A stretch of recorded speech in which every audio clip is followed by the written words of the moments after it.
R.I.P. KNIT, sub ROC. Eternally for MIC. Only we save we.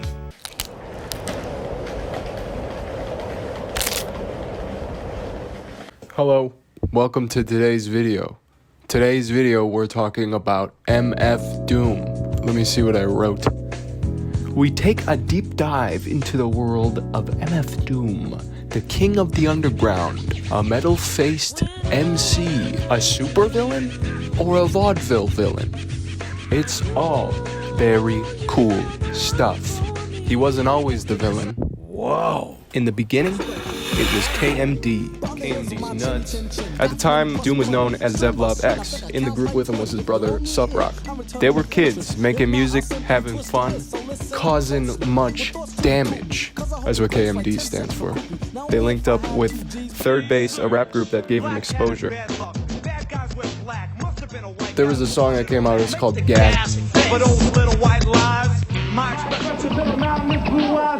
And apparently it was so much of a hit that they took it to Arsenio Hall. The bottom line is, like, you can see a young MF Doom without the mask, like, rapping, and it's, I don't know, it's kind of cool. It's his first, like, TV spot.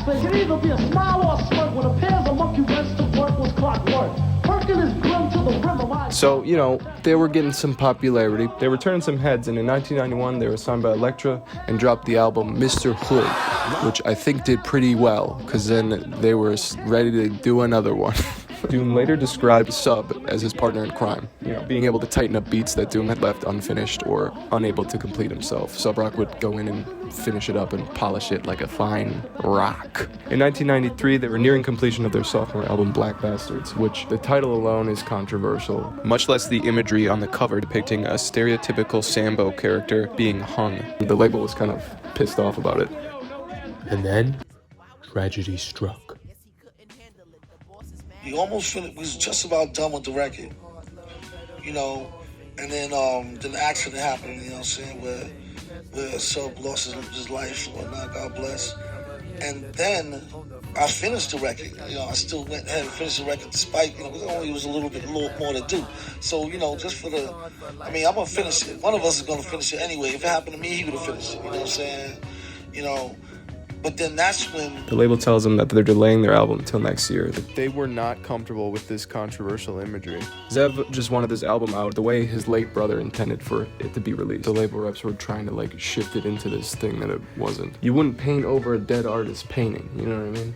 Then a year goes by, it's 94, the label holds a meeting with Zev, and they basically tell him that they're not going to release his album, and he can go f himself. They pulled the cord on KMD entirely, and the group was no more.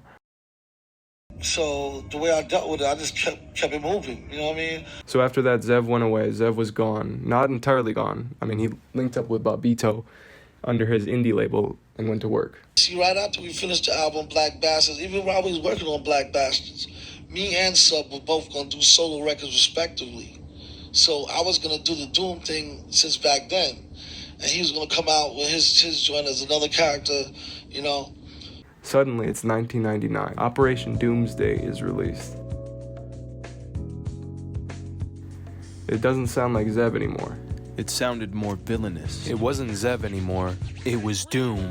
MF Doom, a mysterious metal-masked fellow. MF Doom, a villain created by the very industry that turned its back on him. He pushed a defiant push for anonymity and a simultaneous middle finger to an industry that had once put him through the ringer. The freewheeling vigilante of hip-hop embraced his metaphorical cape. I copied and pasted that from an article. There's a quote from him. The way comics are written shows you the duality of things. How the bad guy ain't really a bad guy if you look at it from his perspective. If I flip that into hip-hop, that's something people haven't done yet.